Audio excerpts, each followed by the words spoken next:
Bonsoir à tous, on poursuit cette très belle programmation du festival avec cette fois-ci le regard porté par un anthropologue sur le thème de l'équilibre.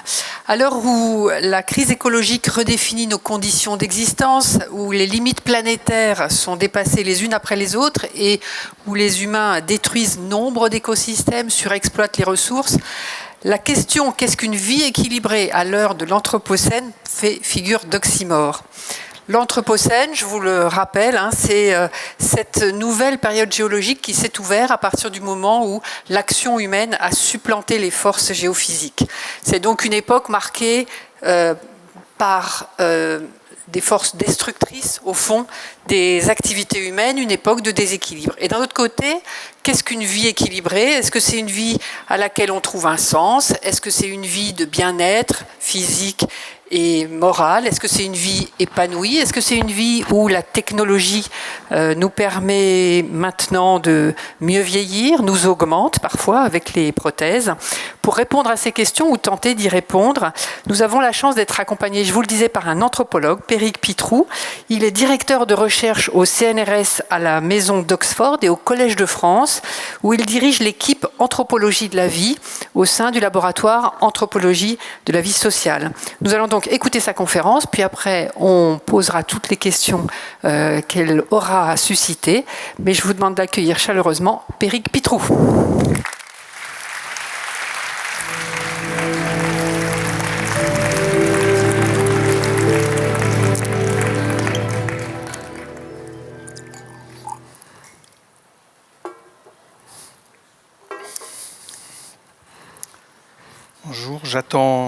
Bonjour à toutes et à tous. J'attends de pouvoir lancer le PowerPoint.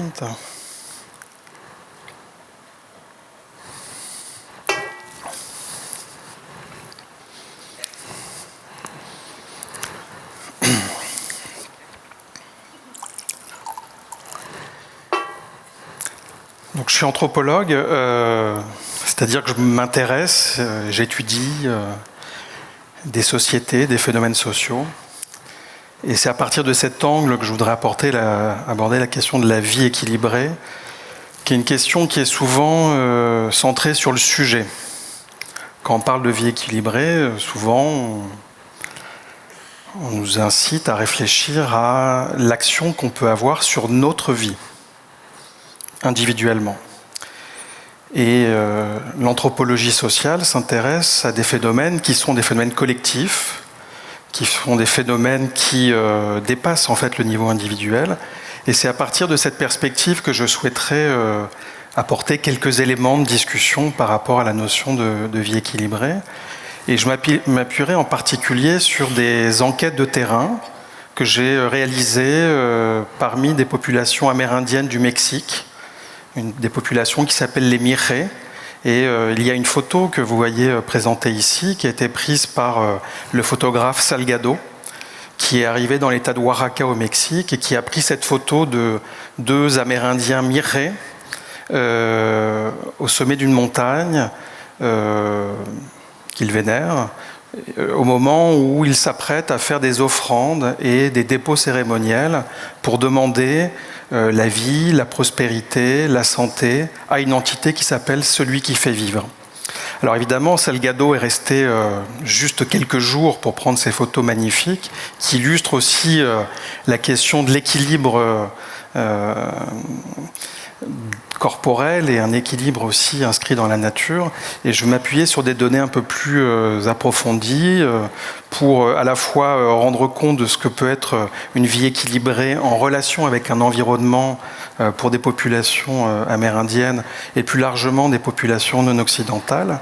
Mais voilà, je voudrais aussi peut-être repartir d'un point de vue plus proche du nôtre et finalement se demander, avant de faire un petit tour d'horizon et un petit tour du monde en quelques dizaines de minutes, se demander à quelle occasion peut-on rencontrer la notion de vie équilibrée, à quelle occasion reçoit-on des discours à ce propos. Et je pense que le premier élément qui nous vient à l'esprit, c'est le fait qu'on entend parler de vie équilibrée en particulier dans des situations où il est question de l'équilibre alimentaire. Donc c'est une dimension extrêmement corporelle qui insiste sur la façon dont les aliments que nous consommons peuvent avoir une influence sur notre santé. Et donc les appels à une vie équilibrée, dans ce cas-là, sont des appels à mesurer en quelque sorte les éléments matériels externes qu'on fait rentrer dans notre propre corps. Alors vous verrez dans les images que j'ai choisies, elles ont été choisies en général pas par hasard, c'est que il est toujours intéressant de voir aussi comment la notion d'équilibre, qui est une notion abstraite, qui renvoie à un certain nombre de mesures, de calculs, de systèmes d'équivalence, c'est une notion aussi qui s'incorpore, qui se symbolise dans des postures du corps. Et on en aura plusieurs exemples. Donc première, je dirais, occurrence, première façon d'envisager la vie équilibrée, c'est manger d'une façon qui soit saine et pas trop déséquilibrée. Deuxième niveau qui est aussi assez évident et qui remplit beaucoup de pages de la presse ou des médias, c'est l'idée que l'équilibre, une vie équilibrée, renvoie à une dimension qui n'est pas simplement corporelle, mais qui est aussi psychique, avec cette idée que l'activité en fait de notre esprit, de notre inconscient, de nos pensées, peut parfois être tellement désordonnée qu'elle nous fait souffrir, qu'elle nous fait perdre l'équilibre, perdre le plaisir de vivre. Et donc on voit un certain nombre de recommandations dans les médias pour donner des conseils, pour prendre en quelque sorte sa vie en main, pour essayer de rééquilibrer des dynamiques psychiques. Je pointe tout de suite une forme d'ambivalence qu'il y a dans ces discours, dans la mesure où il est fréquemment fait appel à l'autonomie et au contrôle que chaque individu devrait avoir sur lui-même pour avoir une vie équilibrée tant au point de vue corporel qu'au point de vue psychique. Et dans le même temps, il y a dans tous ces messages médiatiques une dimension extrêmement prescriptive qui vient en fait imposer des normes et des modèles aux lecteurs et aux personnes qui viennent recevoir une forme de formatage qui leur est proposé.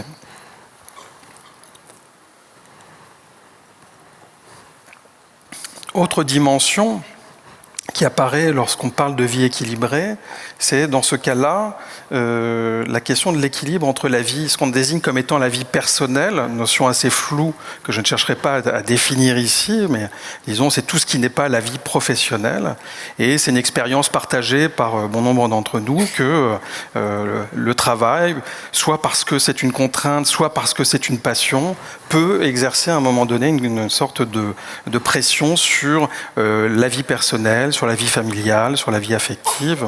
Et donc là aussi, on rencontre un certain nombre de pages, de recommandations dans les médias, voire sur des sites d'université, pour apprendre dès le plus jeune âge, ou enseigner dès le plus jeune âge à des étudiants, à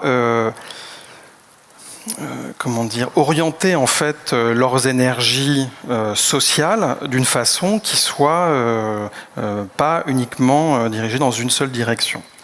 Alors, dans la question du partage entre vie sociale et vie personnelle, on voit émerger quelque chose qui n'est plus simplement centré sur le sujet. Même s'il est fait appel au contrôle qu'on peut avoir sur notre propre existence, il y a l'idée aussi que nous sommes des êtres sociaux, des êtres engagés dans des relations professionnelles, et qu'il y a des contraintes qu'on peut analyser, pas simplement d'un point de vue psychique ou corporel, mais aussi à partir des dynamiques sociales.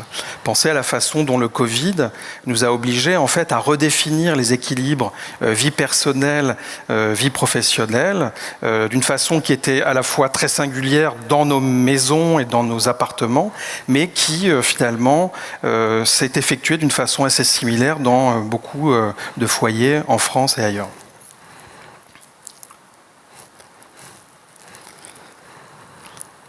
Alors, par rapport à la question du contrôle, par rapport à la question de l'idée que dans tous ces discours, il est fait référence en fait au pouvoir que nous pourrions et nous devrions exercer sur notre existence. Autrement dit, dans les injonctions à avoir une vie équilibrée, il y a l'idée qu'il ne faudrait pas simplement être soumis à des déterminismes alimentaires, à des appétits, à des déterminismes psychiques ou sociaux, mais qu'il faudrait pouvoir essayer d'exercer un contrôle sur soi. Alors, on pourrait dire que dans le fond, cette façon en fait, d'en appeler au sujet est très ancienne et qu'on en trouve des traces dès l'Antiquité, dans le platonisme déjà, avec cette idée d'une tempérance, avec l'idée d'une absence d'excès, le fait que les êtres humains doivent apprendre en quelque sorte à se maîtriser. Mais il y a un texte célèbre, le manuel d'Épictète, dans lequel on voit apparaître aussi dans la tradition stoïcienne le fait que les individus, le philosophe, mais dans le fond tout un chacun, doivent être capables à un moment donné de pouvoir équilibrer tous ces mouvements qui cohabitent en eux. Mais alors on pourrait dire en fait qu'entre Épictète et la blogueuse qui donne des conseils pour avoir une vie équilibrée, il y a une continuité. Alors indépendamment du fait que la démarche philosophique s'appuie sur des raisonnements plus approfondis et aussi une tradition historique plus étayée, il y a une grande différence, c'est que dans le fond, le manuel d'Épictète et le stoïcisme sont des approches dans lesquelles l'appel au meilleur contrôle de soi par soi-même, au meilleur contrôle du sujet par lui-même, sont indissociables, enfin cet appel est indissociable d'une conception du cosmos. Et Épictète, comme les autres stoïciens, renforce effectivement l'idée qu'il faut avoir une volonté du sujet, mais cette volonté est d'autant plus éclairée qu'elle s'accompagne d'une connaissance de l'ordre du monde, qu'elle s'accompagne d'une connaissance de l'ordre cosmique qui s'impose à nos existences. D'où la distinction classique chez Épictète entre ce qui dépend de nous et ce qui ne dépend pas de nous. Et donc il y a des actions qu'on peut changer des choses dans notre existence, mais des choses qu'on ne peut pas changer, qui ne dépendent pas de nous, et qui relèvent justement du registre de la nature, du cosmos. Et c'est ce nouage, cette articulation entre appel à la volonté du sujet et connaissance en fait de l'environnement cosmique qui n'est peut-être pas toujours présent dans les exemples que je viens de donner. Tous ces appels à être plus équilibrés, peut-être, ne sont pas suffisamment attentifs au fait qu'on n'est jamais équilibré simplement avec son corps, avec sa petite psyché. On est équilibré dans un monde, dans un univers où on est interconnecté. Et c'est ici où la notion d'anthropocène apporte de toute évidence une façon de repenser pour la période contemporaine ce lien entre l'individu et le cosmos ou l'individu et la planète. Donc, comme Sophie Becherel vous l'a rappelé, l'Anthropocène désigne au début une réflexion d'ordre géologique pour déterminer à quel moment l'impact de l'activité humaine est perceptible dans des strates géologiques. Et donc, ça a donné lieu à beaucoup de débats parmi les scientifiques pour essayer de dater en fait le moment où les hommes deviennent des acteurs capables de marquer durablement la planète sur laquelle ils vivent.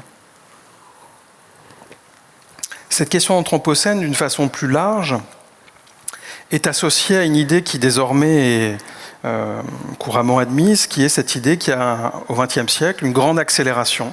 Donc c'est les courbes qu'on voit en bas ici, où on se rend compte qu'il y a toute une série de variables, depuis la population, depuis la pollution, qui, à un moment donné, au XXe siècle, ont commencé vraiment à s'accélérer, tant et si bien que les limites planétaires sont mises en danger et que les déséquilibres, en fait, au niveau de la planète, sont désormais de plus en plus criants. Et c'est associé enfin à une dernière idée qui est importante aussi pour la suite de la présentation, à l'idée qu'il y a une conception de la Terre comme un être vivant, et donc que la vie n'est pas simplement à penser comme un phénomène individuel, mais comme un phénomène écosystémique, planétaire, écologique. Et donc l'Anthropocène ouvre pas simplement parce qu'on en parle dans les médias, parce que ça donne aussi lieu à une sorte de nouvelle façon de penser notre place dans le monde, eh bien l'Anthropocène donne lieu à une nouvelle façon de penser le rapport entre la psyché et la planète. Alors dans un ouvrage que j'ai publié récemment et que je crois qu'il sera présent en bas, mais je ne suis pas encore sûr, qui s'appelle « Fragilité des vies humaines », j'ai été sollicité par un psychanalyste, Denis Mélier, et des éditeurs aux éditions d'Ithac, qui ont constaté en fait que dans les consultations actuelles venaient de plus en plus de personnes souffrant de troubles qui n'étaient pas simplement le trouble personnel ou familial auquel finalement la psychanalyse est habituée, mais des troubles qu'on désigne maintenant par le terme d'éco-anxiété, une crainte concernant les déséquilibres planétaires. Et donc, il y a probablement derrière cette souffrance, derrière cette demande de prise en charge, la possibilité de redéfinir une façon d'équilibrer sa vie qui ne soit pas simplement égoïste et centrée sur le corps individuel, mais qui cherche à s'articuler à une meilleure compréhension de ce qu'est l'existence dans le monde. Et on peut donner quelques exemples, et là aussi, je vous invite à être attentif à la façon dont les images véhiculent de d'autres représentations. Il y a toute une série, finalement, d'activités qu'on peut nous demander de faire pour avoir une vie équilibrée, disons, sportive, par exemple, faire du vélo et de l'exercice. Mais on voit apparaître aussi cette idée que, tout en ayant une vie équilibrée pour nous, on va aussi contribuer à une vie ou un équilibre au niveau planétaire. Et donc là, c'est les images qu'on voit ici, avec cette idée que voilà, on agit en fait à un double niveau, individuel et planétaire, avec cette façon de représenter le niveau planétaire dans ces images pour illustrer le fait qu'en fait, on ne pense pas qu'à nous-mêmes, parfois, on pense aussi à la planète. Alors évidemment, ça demeure abstrait, mais on peut dire que cette vision en fait d'un monde global, de même que chez les stoïciens, il y avait une façon de penser le cosmos et de chercher à trouver notre place dans ce cosmos. On pourrait dire que dans une conscience écologique qui se diffuse, alors toujours d'une façon difficile, et il y a aussi une façon d'articuler nos vies individuelles avec une vie à l'échelle planétaire et les équilibres aussi qui vont avec.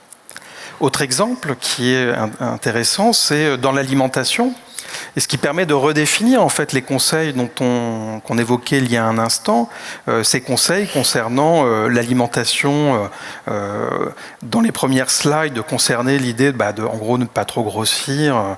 Et là, on voit avec cette image de la planète accompagnée de couverts, avec aussi voilà l'idée que l'action individuel peut avoir un impact global, avec aussi l'idée importante que toute cette conscience est aussi associée à une capacité en fait à objectiver des faits et à dire que derrière chaque morceau de viande, il peut y avoir un certain nombre de quantités d'énergie qui est mobilisée ou d'eau, etc. Et donc cette capacité en fait à développer des raisonnements qu'on pourrait dire synthétiques, des raisonnements qui concernent à la fois notre corps, nos pratiques alimentaire et l'état de la planète, eh bien, renvoie en fait à une notion de la vie équilibrée qui s'inscrit elle aussi sur cette articulation entre le niveau individuel et le niveau collectif. Alors, ça, c'était un petit peu la première remarque que je voulais vous faire par rapport au monde qu'on connaît. Et je vais m'appuyer maintenant sur un ouvrage que j'ai publié l'an passé aux Presses universitaires de France, « Ce que les humains font avec la vie », ouvrage dans lequel je développe un projet d'anthropologie de la vie que je ne vais pas chercher ici à définir parce que c'est un objectif très académique, mais une des hypothèses que je fais dans ce livre, c'est qu'il est pertinent d'étudier en fait ou de distinguer deux façons d'envisager la vie au niveau individuel et la vie comme un niveau et comme un phénomène cosmique ou un phénomène disons global, planétaire qui s'impose aux humains. Et l'idée que je défends dans ce que les humains font avec la vie, c'est que toutes les sociétés humaines tentent de résoudre un double problème. Comment prendre soin de la fragilité des vies humaines et comment s'allier avec la vie envisagée à l'échelle cosmique, que ce soit la vie produite par la nature ou bien la vie produite par des entités non humaines, des dieux, des divinités. Et dans cet ouvrage, ce modèle, en fait, cette affirmation universelle concernant la façon dont les humains font société avec la vie, cette affirmation s'accompagne d'un projet comparatiste, puisque dans la tradition de Claude Lévi-Strauss ou de Philippe Descola, l'anthropologie sociale considère que pour comprendre un phénomène dans une société, il est toujours utile de comparer avec la façon dont ça se passe dans d'autres sociétés. Et donc c'est ce que je fais dans cet ouvrage et que je vais très rapidement faire ici en donnant un petit tour d'horizon, un petit voyage pour rencontrer d'autres situations où les humains développent des conceptions concernant leur équilibre individuel qui sont indissociables de conceptions cosmiques ou cosmologiques.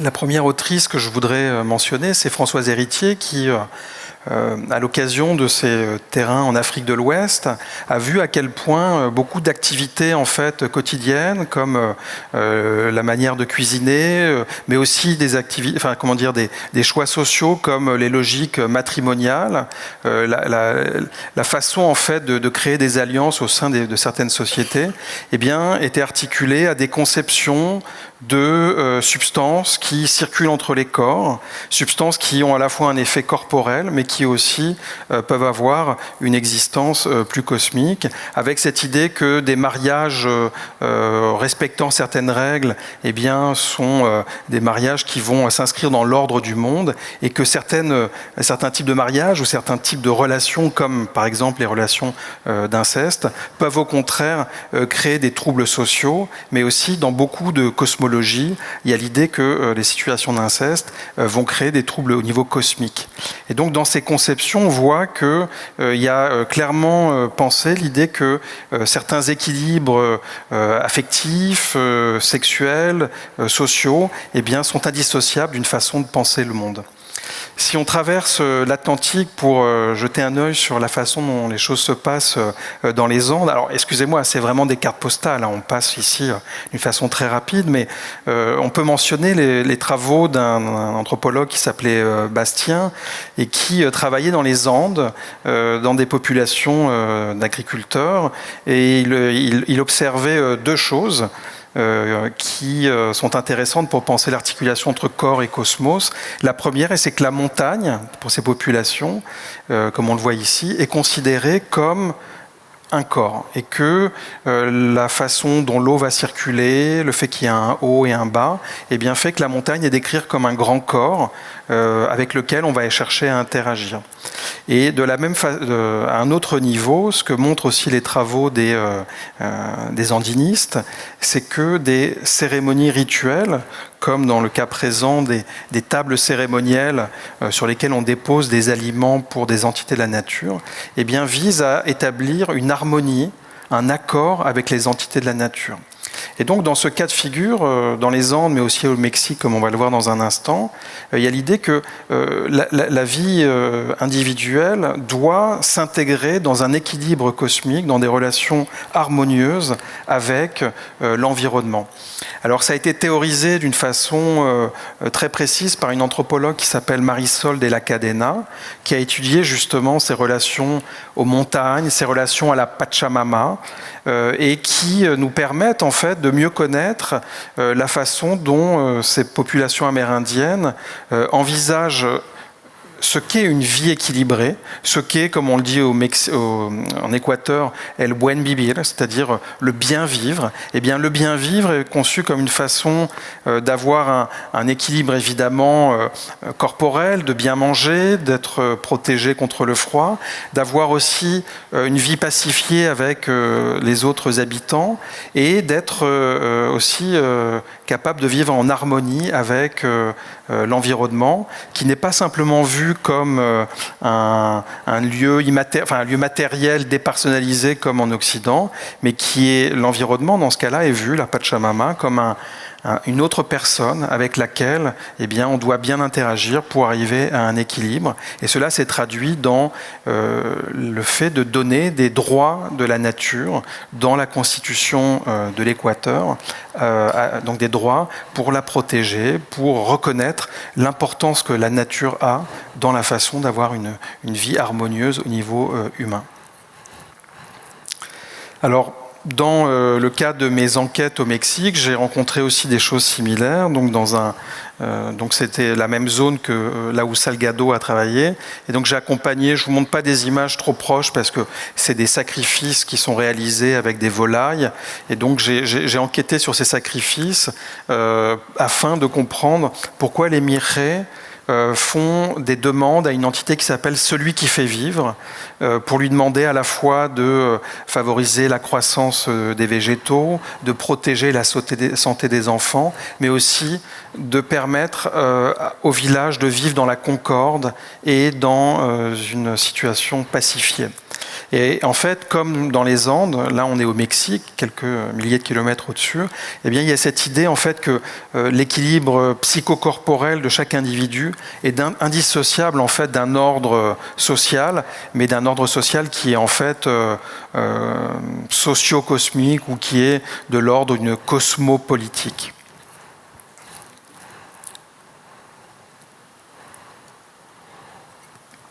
Continuons à dériver en quelque sorte vers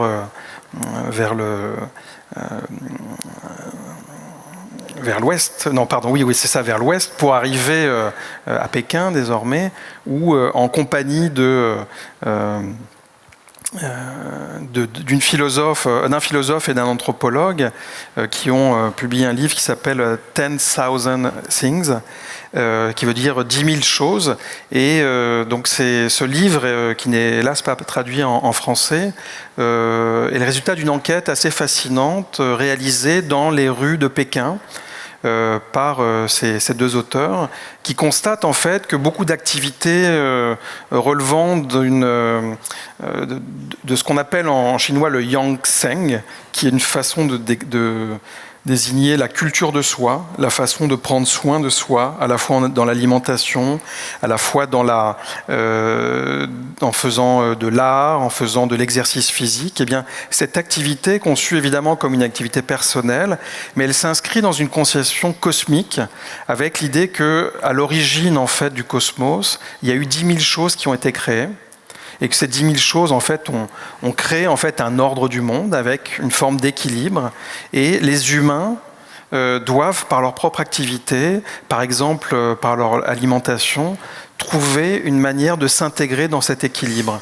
C'est la raison pour laquelle, dans cette tradition, les aliments qu'on va manger ne seront pas les mêmes si on les consomme, si on est en hiver ou en été. Il y a l'idée qu'en fonction de la saison, on va manger les choses différemment. Si on est plus âgé, on aura aussi une diète qui va changer. Donc il y a l'idée vraiment de s'intégrer dans un univers cosmique. Et il y a aussi un point très intéressant, c'est que ce qui est mis en valeur dans le livre et qui est décrit avec beaucoup de finesse, c'est que ces activités non seulement connectent l'individu au cosmos, mais elles sont aussi des activités qui sont éminemment et intégralement collectives, qui reposent sur des choses qu'on ne peut pas faire tout seul. Danser, alors évidemment on peut danser tout seul, mais danser à plusieurs c'est plus agréable, faire de la musique à plusieurs c'est plus agréable, et donc il y a cette idée d'une sorte d'art de vivre, de plaisir partagé, qui fait que l'équilibre n'est pas simplement un équilibre au niveau de la relation individuelle à ce qu'on va faire, mais c'est vraiment un projet collectif qui apparaît dans toutes les rues de Pékin. Et je terminerai ce tour d'horizon par un dernier arrêt, en quelque sorte. Nous sommes ici aux États-Unis, dans le désert de l'Arizona, à côté de Tucson, dans un des projets les plus...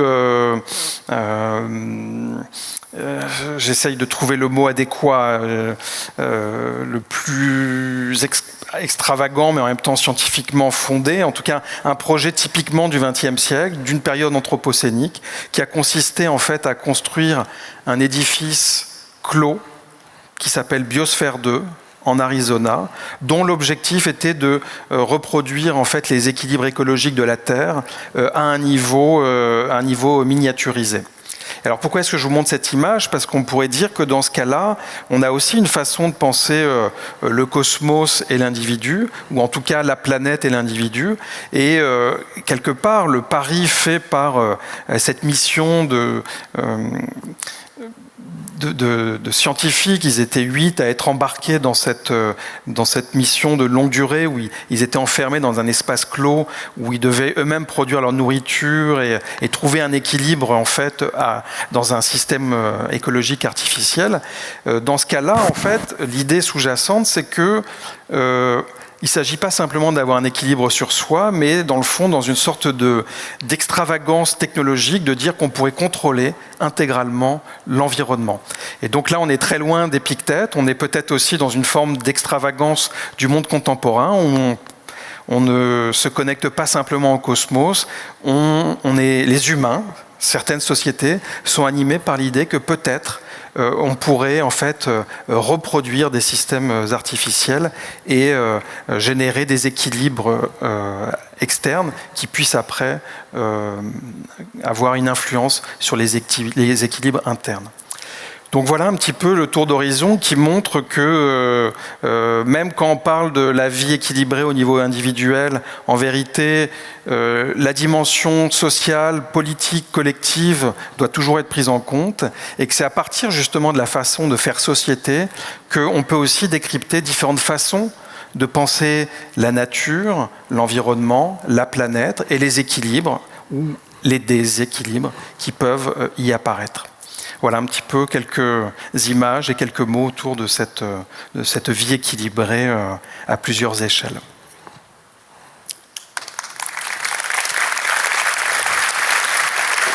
Vous pouvez venir vous asseoir. Merci beaucoup, Péric Pitroux. Peut-être que je vais tout de suite rebondir sur le projet Biosphère 2. Qu'est-ce qui s'est passé? Alors, vous disiez ils sont restés longtemps, ces scientifiques enfermés. C'était 2 ans, enfin, il y a eu 2 expériences, 2 ans et 8 mois. Est-ce que ça a fonctionné? Est-ce que ces habitacles leur ont donné une vie équilibrée?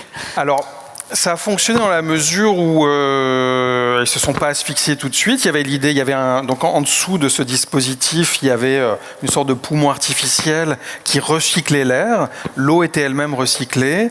Il y avait des espaces où l'équipe embarquée a pu avoir des pratiques de jardinage et d'agriculture.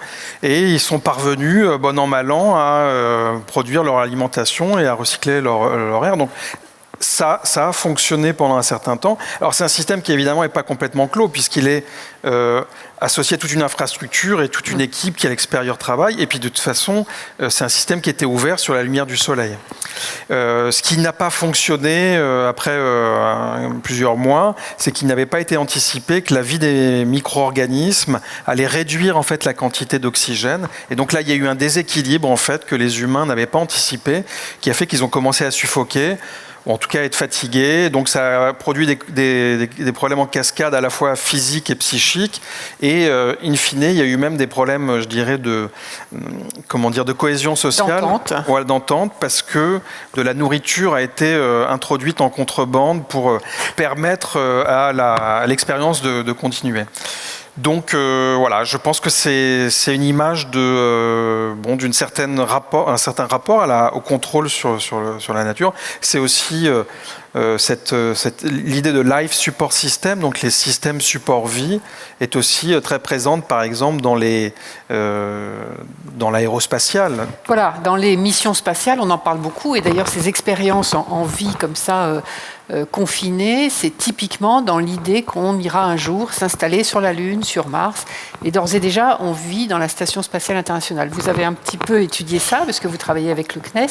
Est-ce que ces modèles-là préfigurent une vie équilibrée? Est-ce qu'on a tous les ingrédients ou bien ce dont vous parliez, c'est-à-dire les difficultés à s'entendre, par exemple, à constituer des équipages équilibrés, on a toutes les réponses à ces interrogations-là?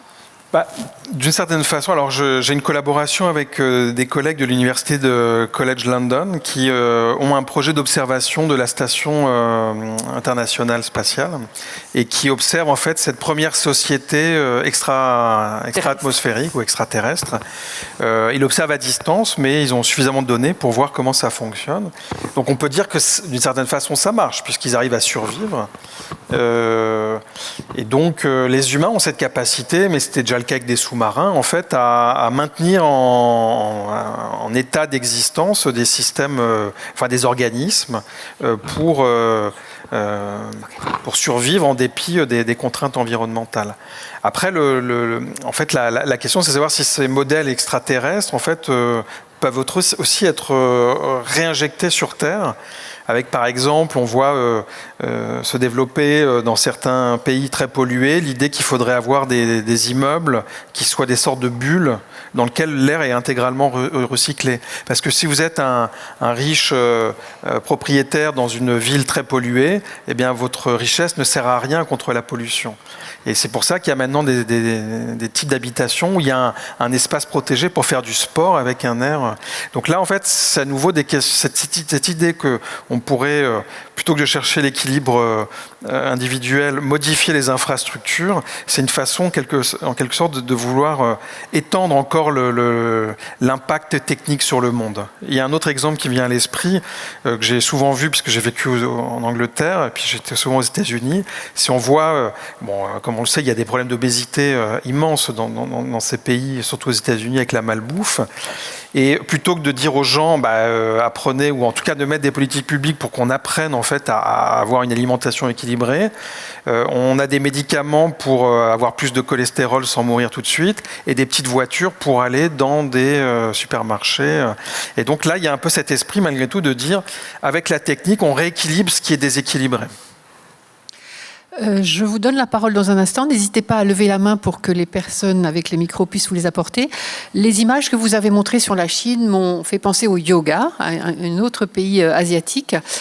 Donc une pratique millénaire, mais qu'on a vu arriver en Occident au XXe siècle, et alors au XXIe siècle avec une réinterprétation de cette pratique qui vise à lier l'esprit et le corps, des choses assez extravagantes. Qu'est-ce que ça dit, cette volonté de prendre à une autre civilisation une pratique qu'on espère nous rendre équilibrée ? Non, c'est une très bonne question parce que là, on a finalement la preuve qu'on peut aussi avoir des formes d'entraînement à l'équilibre que sont le yoga. Qui peuvent exercer un effet ou avoir un effet sur les personnes sans nécessairement qu'on importe la totalité de la cosmologie. Oui, et la philosophie et les textes. Voilà, et donc j'imagine que, évidemment, de faire du yoga en Inde, c'est un peu comme Épictète par rapport à une vision du cosmos. Et bien faire du yoga en Inde, ça veut dire à la fois avoir des postures corporelles, mais avoir aussi une vision assez totalisante, comme effectivement, comme celle que j'ai montrée à Pékin. Et alors, ce qui est troublant, c'est que finalement, on pourrait dire que le yoga, il a été, c'est le chemin inverse de ce que j'ai essayé de proposer, c'est-à-dire que une pratique associée au cosmos est devenue très très individualisée, puisque maintenant on dit je vais faire mon yoga, et donc il y a un peu cette idée qu'on va agir sur son corps, et ça marche bien. Pour avoir pratiqué le yoga, ça fonctionne bien. Donc ça veut dire que mais en tout cas voilà, il y a une façon de se détacher de cette conception globale. Qui souhaite poser une question ? Oui, madame, je vous en prie. Bonjour, merci pour cette conférence passionnante. Après cet état des lieux, quel est votre point de vue personnel quant à votre vie quotidienne et à celle de vos proches ?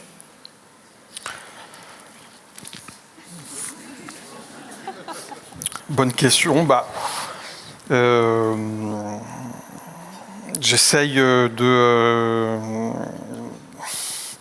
l'analyse anthropologique, finalement, montre qu'il y a une grande diversité dans la façon de penser son corps, son existence, son rapport à la nature. Donc, je ne pourrais pas vous dire que ça a changé des pratiques d'une façon définitive. Je continue à avoir une alimentation à laquelle j'étais habitué en France et à voir finalement les préoccupations d'une alimentation équilibrée qui peu ou prou sont celles que j'ai présentées dans les premières slides. Mais peut-être l'anthropologie invite à toujours voir comment certaines représentations, certaines pratiques à la fois sont beaucoup plus complexes que ce qu'on pourrait imaginer et surtout qu'elles pourraient être très différentes. Et donc mon existence pendant 3 années parmi les Mixe dans l'état de Oaxaca au Mexique, eh bien, d'une façon régulière, sont là pour me permettre d'avoir un petit peu de distance par rapport à ce que je fais. Donc ça ne change pas d'une façon radicale, mais je le fais d'une façon peut-être un peu plus réflexive en me disant je pourrais faire les choses différemment. Madame, je vous en prie. Bonjour, merci. En fait, après votre intervention, j'en ai une deuxième. Très rapidement, par rapport au yoga, on peut aussi le considérer comme reliant le microcosme que nous sommes individuellement et le macrocosme. Je passe à ma deuxième question, qui en est une d'ailleurs. Est-ce que dans les cultures que vous avez rencontrées, il y a la notion que pour qu'il y ait équilibre, il faut constamment le rétablir en fait, qu'il n'y a pas d'équilibre sans déséquilibre? Il y a un travail, il faut travailler l'équilibre. Ouais, non, c'est une très bonne question.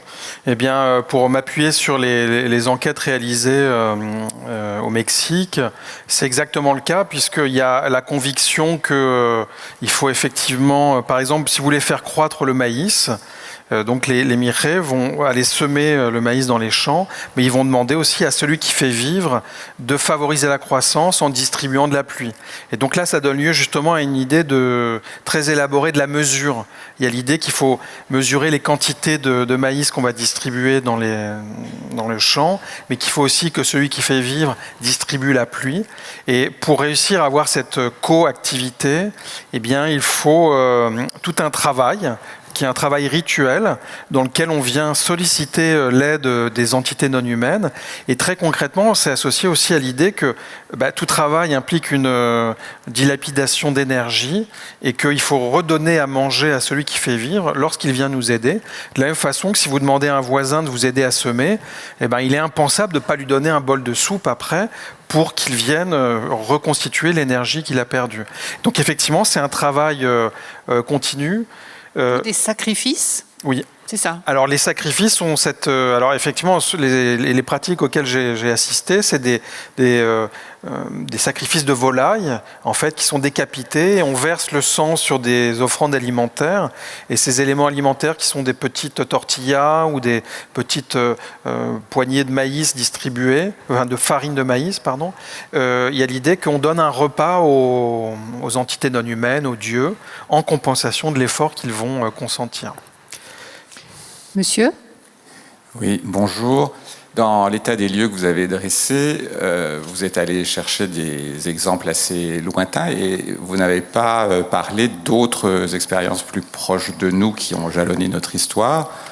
Les expériences monastiques, c'est bien un équilibre qui est recherché entre l'âme et le corps, puisque les deux activités devaient être menées parallèlement. Les phalanstères, voilà, donc j'aurais aimé avoir votre analyse sur ce genre d'expériences qui n'appartiennent pas qu'au passé. Bien sûr, oui. Non, je pense que c'est des très bons exemples, effectivement, de cette pensée synthétique que j'évoquais il y a un instant, par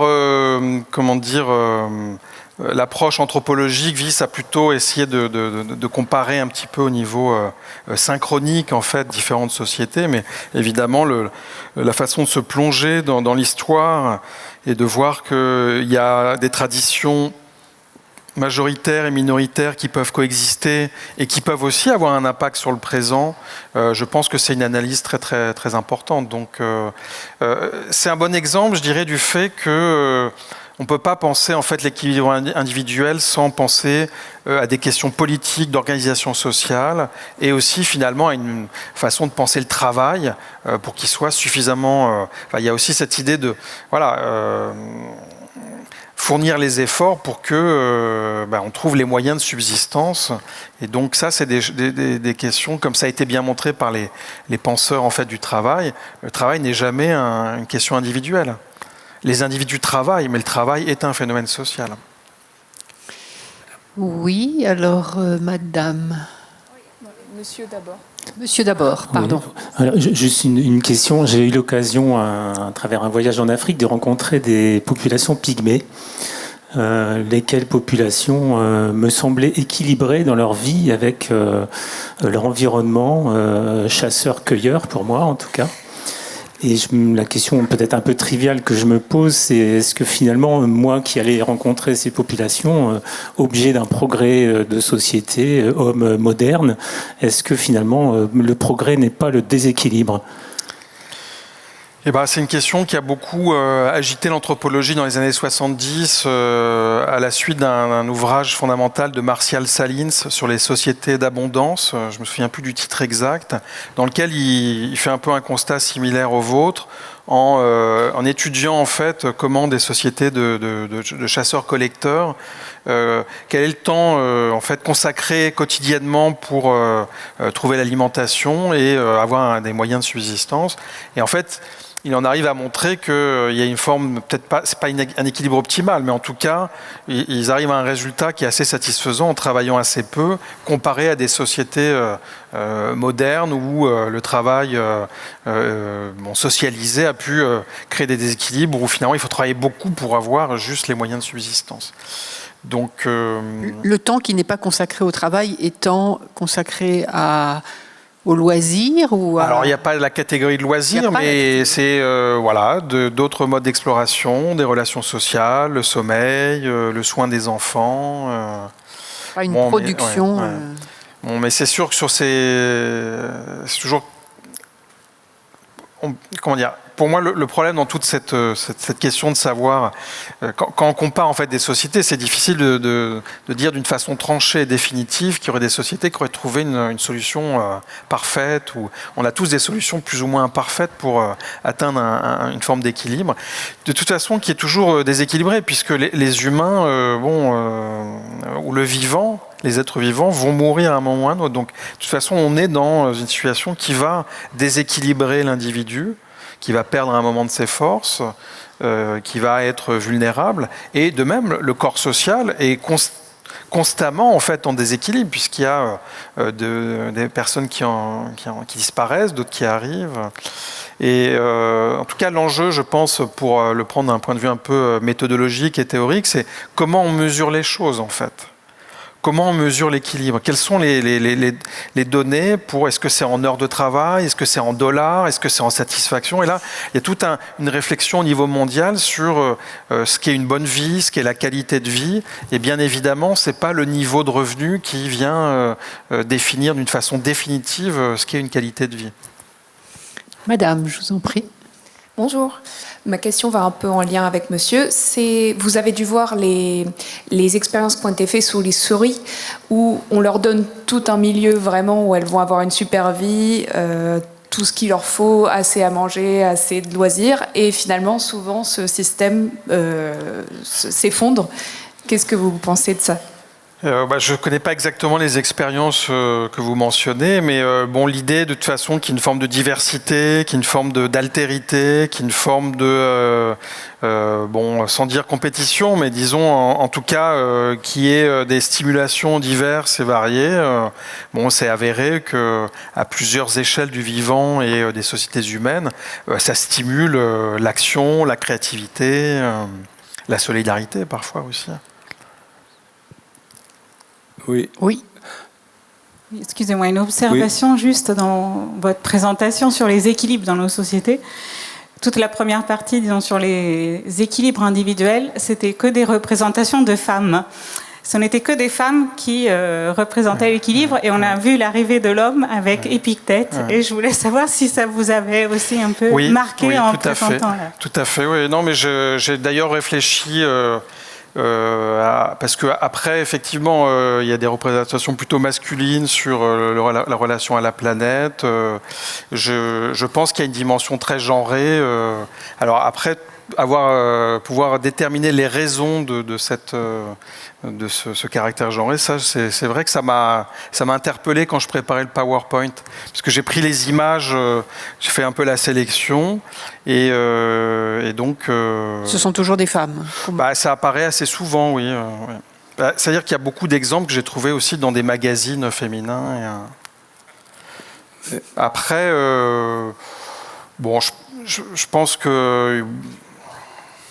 il faudrait revoir un petit peu le choix, par exemple sur les questions d'équilibre vie professionnelle, vie personnelle. Il y a peut-être d'autres valences en termes de genre, mais c'est certain que c'est intéressant en fait de voir comment il y a aussi un enjeu de construction des... quand on appelle en fait à une vie équilibrée, c'est ce que j'ai essayé aussi de suggérer en disant que c'était un contexte sociopolitique, c'est qu'il y a une façon malgré tout de formater aussi les relations sociales et tout en enjoignant les individus à être plus autonomes, il y a une façon malgré tout de les mettre dans un rapport très normatif, de dire qu'il y a 5 formes d'équilibre. C'est évidemment très paradoxal. Je crois qu'il y avait... Oui, pardon. Là, Oui, monsieur, pardon. Pardon. Est-ce que finalement, le seul progrès incontestable que fait l'homme, c'est d'arriver... Jamais l'homme ne s'est aussi bien situé dans l'univers connu que maintenant. Entre le bruit de fond du cosmos, la physique quantique, il a fait tout ça sans avoir son mode d'emploi. Mais tous les progrès scientifiques qu'on a connus en explorant le cosmos nous ont amenés à être capables d'explorer l'objet qui nous a permis d'explorer ce cosmos, c'est-à-dire le cerveau. Et d'ores et déjà, malheureusement, les progrès sont tellement rapides que le corps social n'est pas capable de digérer ce que la science, les neurosciences découvrent. Mais moi, je fais partie de la Société française des neurosciences, donc je plaide un peu pour ma paroisse. Et il nous semble à quelques-uns, que l'homme a enfin écrit son mode d'emploi, pour peu qu'on regarde un petit peu, et qui pourrait lui permettre de ne pas sortir de la route à tout bout de champ. Voilà. Merci pour cette question. Alors, je suis désolé, je n'ai pas vu où vous étiez, en fait, donc je regarde peut-être dans le... D'accord, oui, excusez-moi. Oui. Non, c'est une très bonne question. Alors, il se trouve que, avec un certain nombre de collègues, on travaille au niveau national à la question de l'exobiologie, donc, qui est la vie dans l'univers, la vie sur Terre et la vie dans l'univers. Et donc, avec la découverte des exoplanètes par milliers dans notre galaxie, apparaît en fait la possibilité de trouver des terres qui seraient un peu similaires à la nôtre, enfin, ou des planètes similaires à la Terre. Et donc la question de notre place dans l'univers se pose à partir d'une nouvelle base scientifique. Mais j'aurais tendance à dire que c'est pas pour ça qu'on est complètement sorti de l'incertitude et de l'ignorance. Ça ne fait que repousser les limites de l'ignorance à des territoires encore plus lointains. Et concernant effectivement la question du cerveau, c'est une remarque de l'historien qui s'appelle Hariri, qui a fait une histoire de l'humanité en montrant comment les groupes sociaux se sont de plus en plus humains, se sont de plus en plus complexifiés en ayant des sortes de dispositifs cognitifs qui sont déposés dans des médias, dans des livres. Et donc il fait une histoire du monde. C'est un livre qui a eu beaucoup de succès. Et j'ai toujours été intéressé par le fait qu'il expliquait qu'il ne comprenait pas qu'autant de budget soit dépensé pour connaître la nature, l'univers, les sous-sols, etc. Alors que la grande question, c'est effectivement de pouvoir comprendre en profondeur le cerveau humain. Donc je pense que c'est effectivement une très bonne piste que vous suggérez, de même que votre association. Une dernière question. J'ai vu... Oui, monsieur. L'éco-anxiété renforce-t-elle l'individualisme ? Alors, bon, je vais être très honnête, je ne suis pas spécialiste de l'éco-anxiété. Justement, en regardant un petit peu comment on en parlait dans des discours un peu médiatiques, je pense que il y a une façon d'intégrer je dirais une représentation globale qui produit en fait des symptômes psychiques qui peuvent probablement enfermer le sujet dans sa souffrance. Maintenant, on voit bien que ça peut être aussi, cette conscience, un moyen pour redéployer une action sur soi et éventuellement une action collective. Donc, voilà, je pense que c'est pas nécessairement... Il y a probablement un mouvement très centripète, c'est-à-dire que les personnes souffrant de ces troubles-là sentent à un moment donné que ce qui arrive au niveau planétaire les affecte au plus profond d'eux-mêmes, en fait. Mais je pense qu'il peut y avoir un mouvement centrifuge aussi qui permet déjà d'échanger avec d'autres et de voir quels moyens on peut mettre en place pour changer les choses et rééquilibrer en quelque sorte la vie individuelle et la vie au niveau planétaire. Merci beaucoup, Péric Pitrou. Si vous voulez aller plus loin, je vous rappelle les 2 ouvrages qui ont été mentionnés dans le PowerPoint. Ce que les humains font avec la vie, paru donc l'année dernière aux éditions du PUF. Fragilité des vies humaines, donc ce regard croisé avec un psychanalyste, paru aux éditions Itac. Les 2 sont à la librairie La Galerne. Et donc, en novembre prochain, vous publierez Avatar, comment habiter le monde. Vous pouvez juste nous en dire un mot ? Oui, alors le titre exact, ça va être Comment habiter notre planète, une lecture d'Avatar. Et donc, c'est à partir d'une réflexion dans le domaine de l'anthropologie de la vie autour du film Avatar ou de la saga Avatar de James Cameron. C'est d'essayer de voir comment est mise en scène la question des équilibres écologiques et la relation harmonieuse qu'on peut avoir avec la nature. Donc l'ouvrage sera disponible le 5 novembre. Oui, parce qu'il faut rappeler que dans Avatar, donc sur cette planète Pandora, enfin c'est une lune, il y a donc les Na'vi qui vivent tranquillement dans une nature luxuriante, et puis évidemment un autre groupe va venir, convoite des minerais pour les rapporter sur Terre. Donc on voit bien qu'il y a un déséquilibre qui va arriver. Merci beaucoup à nouveau, Péric Pitrou, c'était passionnant. La dernière conférence de la journée, ce sera donc avec Étienne Klein dans un petit moment, parce que comme tout a été décalé, je ne saurais vous donner un petit quart d'heure, me dit-on. Et donc, le thème en sera la force du faux, animé par Mathilde Fontaise. Merci à tous de votre présence.